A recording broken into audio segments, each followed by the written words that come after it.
Hey Hofstra fans, welcome inside the WBB Mason Coaches Report. Carrie Schreiber joined as always by head coach of the Hofstra Pride women's basketball team, Krista Kilburn-Steveskey. And coach, how's it going today? Good, Carrie. And now we had a big weekend this weekend. You guys start off by facing the #1 team, JMU, and then end facing William and Mary with a win. What were your thoughts on the overall weekend? You know, like I said after the game with JMU, we didn't need any moral victories, but we really did have a choice. You know, we really got behind. We had the deficit issue where we, got to like 17 to 21, and we didn't score for a number of minutes, and JMU just capitalized, and that's what good teams do to you. So, but to really have that choice and really come out with that type of passion and fire in the second half, and not hang your head and fight back, and then the biggest issue, have a chance to win it. I mean, under 2-3 minutes being 2 possessions down, it was just unfortunate we couldn't piece it together and execute a little bit better down the stretch. And in that second half, you guys outscored JMU 48 to 33, and after just scoring 20 in the first half, what does that really just say about this team right now? Well, a lot. I mean, I took the halftime speech just to say that you've gotten about 12 more shots than they have, and it wasn't like the defense was so smothering that we were jacking threes, and it was just into shot clock throwing up shots. We actually had some shots in our wheelhouse, and I was like, you just got to settle down and let's break the game up and for 4-minute segments, and and that's what they did. But you can say whatever you want to say. It's the players that really made a commitment, that they were going to not let it go and not let it end like this and just have a disastrous second half. So I was very proud of that effort, and and obviously it shows what we can be. It's just, again, that same inconsistency and that sustainability and a little bit of that maturation process of where we are as a team. And they did make that commitment. You guys actually came to as close as 4 points 2 times in the second half. So how does that really just help you prepare for either the next time you see JMU or even just the rest of the conference and the tournament? Well, I mean, I think obviously there was a carrier for Women Mary, but then at some points there wasn't, though. I mean, we still had that issue when we were tested, and but we hung in and we executed a little bit better, hit some couple shots down the stretch, but. It's just every game is every game. I mean, obviously this builds confidence, and you can translate it that way, but you just got to be prepared every single time you step out. I mean, it's going to be a new game when we obviously face Charleston this Friday. It's going to be a new game when we face JMU again. So but it definitely is no doubt, it definitely helps your development. So then we also have to bring up Kelly Loftus from the James Madison game, a career high 30 points. Is this the Kelly that we should expect to see more as the season comes to close? Well, I mean, I would love for Kelly to get 30 points every game, along with everybody else that was in double figures. It would make it really good. I mean, Kelly's just that type of player. I mean, she's going to do whatever the team needs to do. She doesn't shoot you out of the gym. She's just not that kind of player. She's extremely competitive. She will go to the cup if she needs to. She'll shoot her 3. She'll get other players involved, and I think that's where we're still growing with Kelly. I want her to just really create off of her, the things that we run for her, and be able to create her own shot, and then be able to continue to create for other people, because she gets targeted and will be face guarded, and I mean, it's just the way it's going to be for her as her career continues to move forward. So her development is just beginning, but absolutely not a one-hit wonder. I mean, this kid, I've been backing her since she was in 10th grade, recruiting her back at Mount Vernon. So, I mean, she just has great potential, and she's reaching that potential. She's hitting that potential. She hasn't even gotten close, but she's definitely, making some good strides. And so then again, on Sunday, when you guys faced William and Mary, you said that there was a little bit of a carryover from the Friday game, but you guys ended up pulling out the win in the second half, 52 to 46. I mean, I think the carryover was, I mean, I just felt, that we just had a rebirth of a little more passion in our game. I felt different at the start of the game. I felt different how they were warming up, and now this week's going to be like that big test too. We got back to practice on Tuesday, but I mean, that's what I felt. They know what they can do, and sometimes you can tell somebody, whether they're their parents or whether it's a coach, whether it's their teachers, how well somebody's doing, but until they can see it for themselves, sometimes that's the hardest part. So so that part was definitely a carryover. Then when we got faced with tests and we were missing some shots and things were going, we didn't splinter, and I think that was the test that we passed. We didn't splinter. People stepped up. Angie White had a great game. Kelly had a good floor game, and I thought Crystal had a really, really, really good floor game. I mean, she was really running, and really helping us and finishing on her shots and being really a leader on the floor.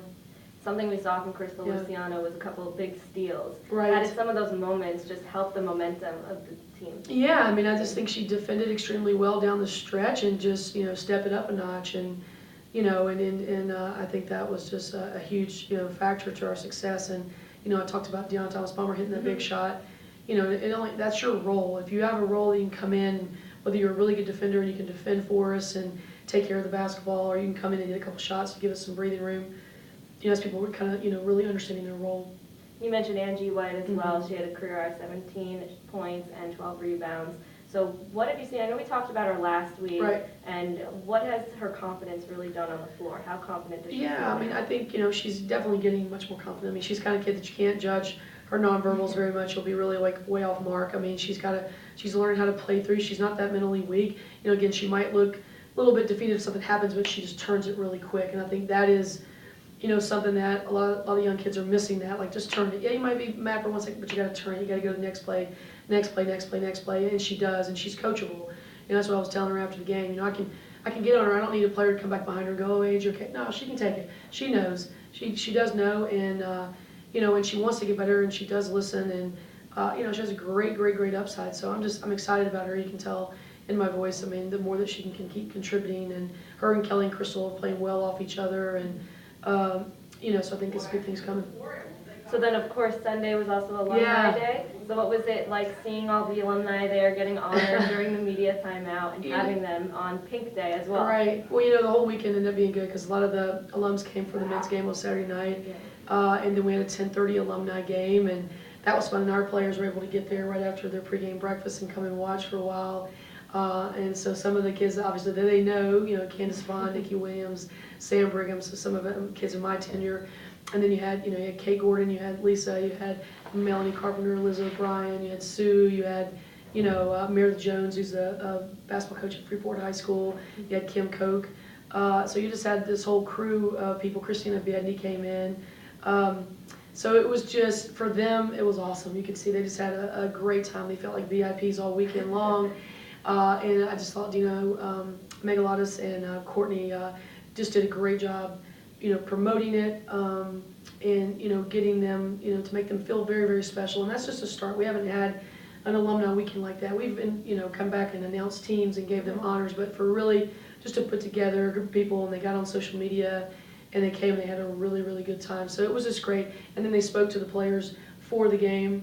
And I just think that is the most powerful message, because, you got to live in the present. That's what, Liz O'Brien just told him. It's like, you just will never have that moment again to be playing on that floor with a group of people that you're in the room with. And living in the present was just the big message they were talking about, and how fast it goes away. And everyone would be given their right arm to, have a chance to be back and to be in this environment, to be able to play the way they're treated and the way women's basketball is. And today, a lot of these players didn't have that type of luxury when they had their time at Hofstra. So all the way around the board, it was excellent, and the feedback has just been unreal. So, and on Pink Day, and for KL, and on the Girl Scout Day, so the whole thing was just a home run. All right, and then you guys are going to head on the road now for the next 2 games, and College of Charleston's up next. You haven't seen them in a while, so what can you expect to be different this time around? Just extremely hard-fought battle, because they, really had a chance to beat Elon here in their last contest, and, they've been, hanging in tough with everybody. So they're a different team. They're better throughout the year, and then I don't think it's going to take convincing, at all this week, but it's just completely a realization and a focus that different ball game, 11:30 start on a Friday, so an early rise and early start, and we just can't let one slip by. I mean, we've got it marked, and we just got to keep going. Here's this next one, and then we'll face Elon after that. And College of Charleston, they're second in three-point field goal percentage defense, and you guys, in your past 5 games, you've shot about 25% from the three-point range. So what has to change there? Well, we don't go that stat by stat anyway, so we just need to defend them at the arc, and then we need to take what we can get. We were smart. We won the game against William & Mary, and we have 8 threes. We took 8 threes. So, in the game before JMU, we took a little bit more. It's just, you got to take what is given, defensively. We need to attack, them, and we need to have a good inside-out game, and that's it. So, but we need to their arc. We need to get back in transition against them, for sure. And then after that, you guys will take on Elon, a team that you haven't seen yet. Yeah. So how do you prepare for a team? I know you've talked about in the past that the game has no memory. Right. It doesn't matter what other teams have done to face them, but you haven't faced them yet. I know. So how do you prepare for that? Well, I mean, again, the focus of having 2 games pretty quick on a Friday, Sunday, and they're athletic, they're big, we match up well with them too, so it's just going to be a fun game, and they've got some dead-eye shooters, and so we just got to prepare. I mean, it just it makes it, they don't know us either, so it kind of goes on both ends, so at least it balances out. All right, Coach. So now, what's the key to getting those 2 victories? You got to start with the first one first, so you can't, there's no looking ahead about anything anyway. So we got to take care of 11:30 start at Charleston, and do what we do on the defensive end, and don't give up easy baskets. Take care of the basketball. I think that was a sore subject here on Sunday, turning the ball over 25 times. I mean, that maturity, that part has got to get better. We just give it up a little bit too easy, so we need to take care of that, and just have our confidence on the offensive end. I mean, we're going to do what we do on the defensive end. Got to just dial that up a notch. But we need to focus in and make shots, on both games. So same game plan with both games. Just really. And we always say it's about us, but this time of year we've got to be moving on all cylinders because it is.